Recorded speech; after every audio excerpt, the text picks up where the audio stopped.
Benvenuti a tutti amici di mattoscacco.com. In questa nuova partita andremo a vedere una rapid, quindi una partita non troppo ragionata ma neanche troppo veloce, giocata nel lontano 2004 da il gran maestro Giovanni Vescovi, che non è italiano ma è brasiliano, e Anatoly Karpov con il nero. Andiamo a vedere come ha fatto il buon Karpov a perdere in circa 20 mosse. E 4 e 6, difesa francese. D4, D5, fin qui tutto ok. Cavallo D2, D per E4, cavallo per E4, tutto assolutamente secondo i piani. Cavallo D7, cavallo in F3, cavallo in F6, cambio dei cavalli e ci ritroviamo in questa situazione. Ora questo pedone in D4 è molto forte, del bianco potrà essere sostenuto anche da una spinta C3, ottenendo così una bellissima catena pedonale B2, C3, D4. Qui nei piani del nero sarà sicuramente quella di giocare la spinta di rottura C5 per cercare di avere un pochettino di controgioco. Andiamo a vedere come è continuata la partita. C3 appunto e C5. Segue cavallo in E5, che all'interno di queste strutture pedonali è una mossa essenzialmente che si gioca sempre. Perché? Perché qui il nero essenzialmente non ha un pedone in D, non ha un pedone qui in D7 che lo potrà spingere in D6 per minacciare questo cavallo.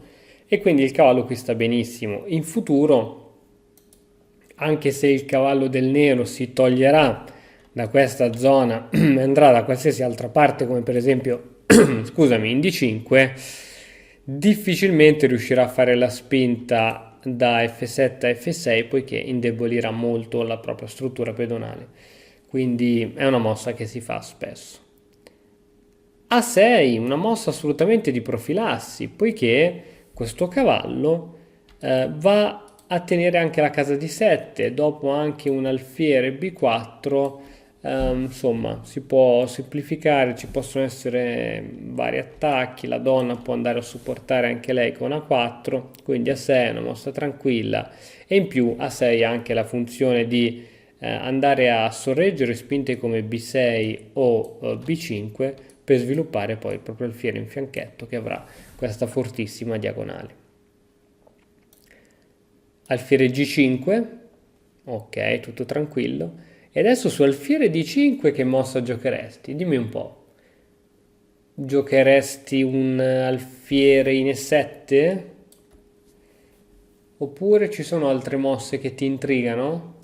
Qui Karpov giocò donna D5 e anche il motore scacchistico dice che è la mossa più forte. Dici, ma cavolo, la donna D5 mi lascia in presa questo cavallo e mi fa fare una bruttissima impedonatura. Sì, hai ragione, ed è proprio quello che fa il bianco, però c'è da dire una cosa, non sempre un'impedonatura è una debolezza, dipende da situazione a situazione. C'è da dire che adesso dopo cavallo C4, ops, sì, adesso cavallo C4 viene giocata. Dopo questa mossa, che ha chiaramente lo scopo di portare il cavallo in B6 con un attacco doppio fra donna e torre, questi pedoni controllano un bel po' di case. È un bel ammasso di pedoni che impedisce, ehm, insomma, impedisce i movimenti dei pezzi avversari. In più, a seguito di un arrocco corto, adesso c'è la colonna G aperta, quindi si potrà fare pressione su questo punto G2 che sarà l'arrocco, l'alfiere potrà andare in D6, fare pressione su H2, eventuali sacrifici, e l'alfiere dal fianchetto potrà sostenere la donna sempre su attacchi su G2, quindi la situazione è interessante. Ora è il turno del bianco che gioca, no scusami, del nero, perché ora qui il cavallo ha giocato C4, ora il nero, che è Karpov, anziché cercare di salvarsi da questo attacco di cavallo, decide di cambiare al centro. È comunque una buona mossa, ti spiego subito il perché infatti ora viene giocata a cavallo B6, però la donna, il nero ha uno scacco intermedio che permette alla donna di togliersi, alla prossima si potrà spostare anche la torre. Alfiere in E2 era più forte coprirsi con la donna, torre B8 e arrocco corto.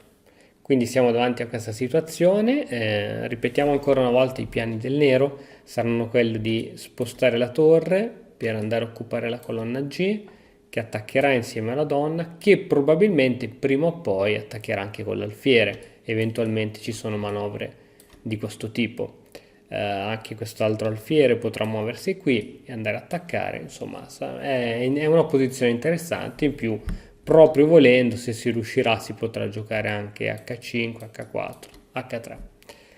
Ok, vediamo come continua. Il nero gioca D per C3 e B per C3. Ora anche qui il bianco ha una struttura pedonale non delle migliori. C'è da dire una cosa, che Karpov va R al centro e quindi quando c'è R al centro l'apertura di linee, di colonne e di diagonali facilita il giocatore che è in vantaggio di sviluppo, che c'è il re al sicuro, che ha le torri per attaccare, mentre il giocatore che c'ha il re al centro invece soffre in queste posizioni. È il turno ora di sviluppare questo alfiere che viene messo in C5 dando fastidio al cavallo e allo stesso tempo andando a prendersi anche questa diagonale, inchiodando il pedone F2 contro possibili spinte. Torre B1 per controllare il proprio cavallo e ora donna C6 per andare a fare un attacco doppio, cioè per attaccare, scusami, doppiamente su B6 con alfiere e con donna. Alfiere F3, mossa abbastanza scontata, da qui l'alfiere sta benissimo, in futuro il bianco potrà anche giocare G3 e piazzarci dentro l'alfiere, però è tutto da vedere.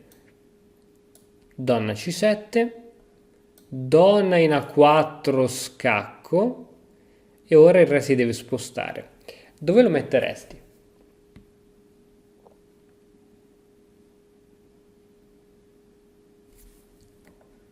E7 è stata la risposta di Karpov. E ora attenzione a questo sottile tatticismo, donna in A5.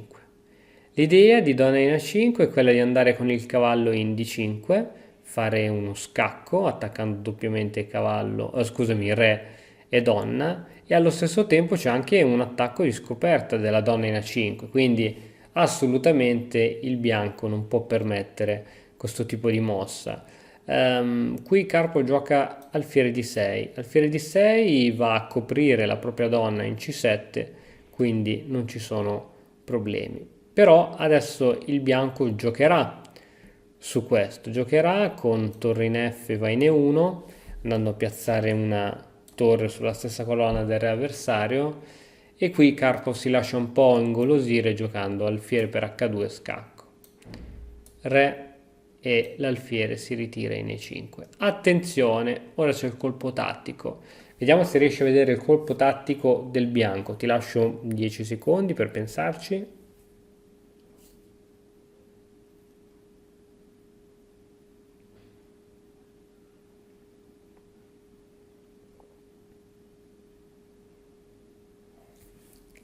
E la mossa che è stata giocata è cavallo D5. E su cavallo D5 Karpov abbandonò. Perché?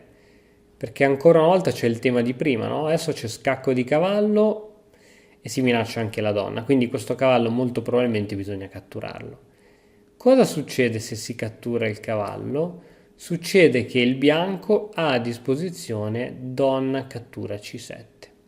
Questo alfiere in E5 non può catturare la donna poiché è inchiodato dalla torre, quindi in pratica il nero va a perdere una donna, no? Quindi questo è stato un tatticismo che sfugge anche ai migliori, probabilmente qui aveva poco tempo sull'orologio, quindi anche i gran maestri a volte sbagliano e questo ci rincuora a noi comuni mortali, mezze seghe, volevo dire giocatori di scacchi appassionati.